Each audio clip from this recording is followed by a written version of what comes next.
setelah berobat di Rumah Sakit Pusat Angkatan Darat Gatot Subroto, Jakarta Pusat, mantan Menteri Kesehatan Siti Fadilah Supari kembali dijebloskan ke rumah tahanan Pondok Bambu, Jakarta Timur. Rumah tahanan yang berstatus zona merah pandemi COVID-19.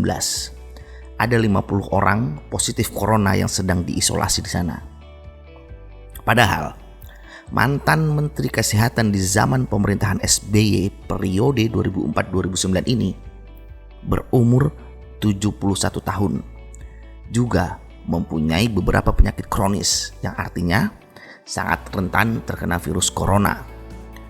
Entahlah, apakah ini ada kaitannya dengan bagaimana Siti Fadilah menyarankan pemerintah untuk menolak vaksin yang dikeluarkan oleh Bill Gates.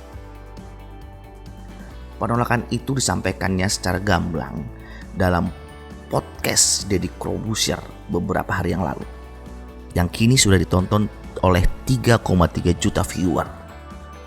Entahlah, siapa yang tidak tahu dengan Siti Fadilah?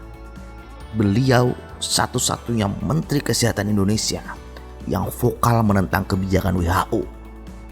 Kebijakan yang tidak pernah transparan dalam pertukaran virus di saat flu burung mewabah pada tahun 2005 lalu.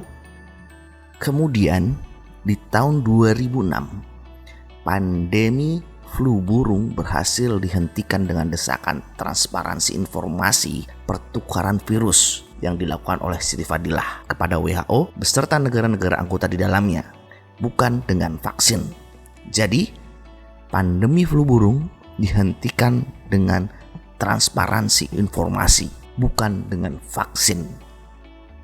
Pada tahun 2006 juga, Fadilah mendeklarasikan ke seluruh dunia agar pertukaran virus antara WHO dengan negara di dunia ke depannya harus dilakukan dengan transparansi. Meski Siti Fadilah dikecam WHO dan beberapa negara karena dianggap menghambat penelitian, namun pada akhirnya dalam sidang pertemuan kesehatan dunia di Jenewa Mei 2007, International Government Meeting WHO di Jenewa menyetujui sharing virus harus transparan. Bahkan majalah The Economist London menempatkan Siti Fadilah sebagai tokoh yang memulai revolusi dalam menyelamatkan dunia dari dampak penyakit pandemi. Di headline beritanya tertulis, Menteri Kesehatan Indonesia telah memilih senjata yang terbukti lebih berguna daripada vaksin terbaik di dunia saat ini dalam menanggulangi ancaman virus flu burung, yaitu transparansi. Tulis The Economist London 10 Agustus 2006. Tetapi pada tahun 2009, periode kedua pemerintahan SBY, Siti Fadilah tidak ditunjuk kembali menjadi Menteri Kesehatan. Juni tahun 2017, Siti Fadilah dijebloskan ke dalam penjara karena tuduhan korupsi pengadaan Alkes 2005-2006 dengan menerima gratifikasi sebesar 1,9 miliar. Sedangkan menurut Siti Fadilah dalam podcast Deddy Corbuzier, tuduhan korupsi tersebut tidak ada bukti sama sekali. Jadi, kenapa proses hukum tetap berjalan dan memutuskan bahwa dia bersalah? Ini sangat menarik. Tahun 2005-2006, Siti Fadilah melawan WHO.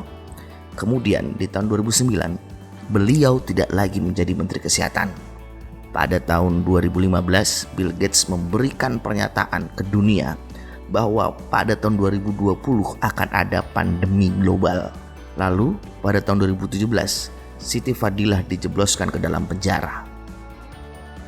Dan beberapa hari yang lalu, ini baru-baru saja terjadi, setelah beliau kembali bicara tentang WHO dan vaksin Bill Gates.